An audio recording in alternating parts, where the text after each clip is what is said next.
খুব সুন্দর একটা ফ্যামিলি টাইম কাটিয়েছি কালকে রাতে আমরা। সবাই তো জানেন খুব রিসেন্ট অনেক হইহুল্লোড় আর আনন্দ ফুর্তি করে আমরা আমাদের দেবরকে বিয়ে দিয়েছি। তারপরে কর্মব্যস্ত জীবনে সবাই ঢাকায় চলে এসেছি, কিন্তু আমার দেবর কিছুদিনের জন্য থেকে গেছে গ্রামের বাড়িতে। ছুটি শেষ হওয়ার পরে সে তার নতুন বউকে নিয়ে চলে এলো ঢাকায়। যেহেতু নতুন বউ ঢাকায় এসেছে, আমার বাসায় তো তাকে ইনভাইট করতেই হবে।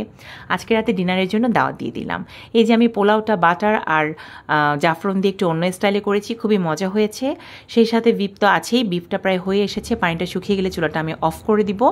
আর আমার হাজবেন্ড শ্রীলঙ্কা থেকে এই চাপাতিটা নিয়ে এসেছে, এতটাই ফ্লেভারফুল যে আসলে যেই খাবে তার মাথাটা একদম কুল হয়ে যাবে। তো আমার সকাল থেকে অনেক কাজের কারণে মাথাটা অনেক ব্যথা করছে, তাই এটা আমি বের করলাম যে এখন এক কাপ চা করে খাবো।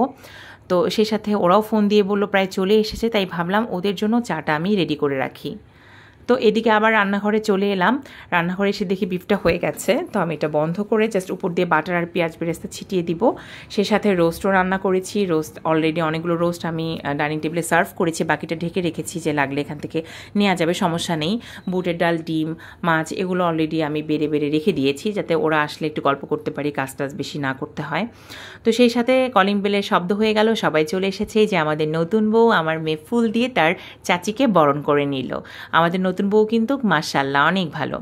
তো সবার সাথে গল্প করছিলাম, আমি ঠান্ডা পানি শরবত কাস্টার্ড দিয়ে ওদের সাথে গল্প করতে করতে দেখলাম যে অনেকটা সময় হয়ে গেছে, প্রায় ডিনারের টাইম হয়ে গেছে। তাই আমি ডিনারগুলো ডাইনিং টেবিলে রেডি করছিলাম। এদিকে আমার বড় যা, সে এসেই রান্নাঘরে ঢুকে গেছে। সে বলেছে তুমি আর কোনো কাজ করবে না, বাকিটা আমি করব। তো ভাবি এইদিকে সালাদ কাটছে, বেগুনগুলো ভেজে নিচ্ছে। তো এই ফাঁকে আমি এদিকে যা যা খাবার আছে সেগুলো গরম করে করে ডাইনিং টেবিলে দিয়ে দিচ্ছিলাম। আর আমার বাচ্চা, আমার জায়ের বাচ্চা, এরা সবাই মিলে খেলাধুলা করছিল। তাদেরকে আমার ননদ দেখে রাখছিল। আমরা আসলে এভাবেই ভাগাভাগি করে কাজ করি, তাই আমাদের সময়গুলো খুব আনন্দের কাটে। তো আজকে সত্যি আমার বাসায় দারুণ একটা আনন্দঘন মুহূর্তের সৃষ্টি হয়েছে। আমি সবসময় দোয়া করি যে এভাবেই যেন সবার সাথে সবার একটা মিল মহব্বত থাকে। এই যে দেখেন আমার হাজবেন্ড, তার ছোট ভাই, তার বোনের জামাই, তাদের সাথে গল্প করছে। তো এই গল্পর ফাঁকে ফাঁকে আমাদের খাবারও টাইম হয়ে গেছে। খাবার টেবিলে ওদেরকে জোর করে বসিয়ে দিলাম, ওরা বসবে না, কিন্তু ওরা যেহেতু নতুন কাপল, তাই দেখেন আমার ননদের জামাই আর ননদ, আর এদিকে আমার যা আর আমার দেবর, এদেরকে বসিয়ে দিয়েছি আমি আর ভাবি মিলে, যে তোমরা আগে খাও, ভাইয়া ভাবি, আমি আর আমার হাজব্যান্ড আমরা পরে খাবো। তো ওরা খাচ্ছে। আপনি যখন কারোর জন্য অনেক যত্ন করে কিছু করবেন, তারপরে যখন তারা সেটা খেয়ে প্রশংসা করবে, তখন কিন্তু খুব ভালো লাগে। তো আমার খাবারের সবাই অনেক প্রশংসা করলো। এদিকে নতুন বউ বলছে মিষ্টিটা আমি সার্ভ করবো। ঠিক আছে, দই মিষ্টি সে সবাইকে একটু সার্ভ করে করে দিচ্ছিল। আসলে সে একদিনে আমাদের সাথে দারুণ মিলে ঝুলে গেছে, মনেই হচ্ছে না যে সে নতুন, মনে হচ্ছে আমাদেরই বোন।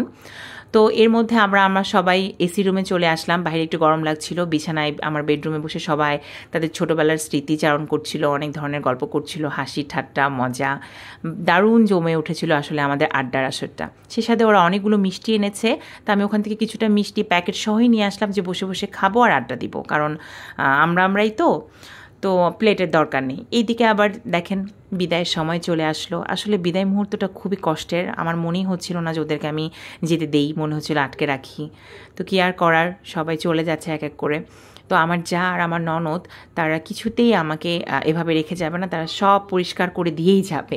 তো থালা বাসনগুলো তারা জোর করে করে সব মেজে মেজে দিচ্ছিল, যে ভাবি আপনি কোনো কষ্ট করবেন না। আর আসলে আমাদের সবার মধ্যে অনেক মিল।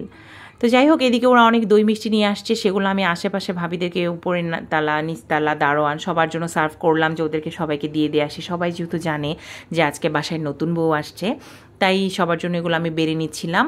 আর যেহেতু অনেক খাওয়া দাওয়া হয়েছে, একটু ঠান্ডা তো খেতেই হবে, ঠান্ডা না খেলে কি হয়। এই তো এভাবেই আজকে আমরা আমাদের ডিনারটা সম্পূর্ণ করলাম। সবাই আমার পরিবারের জন্য দোয়া করবেন, আমরা যেন সবাইভাবে মিলেমিশে থাকতে পারি সারা জীবন।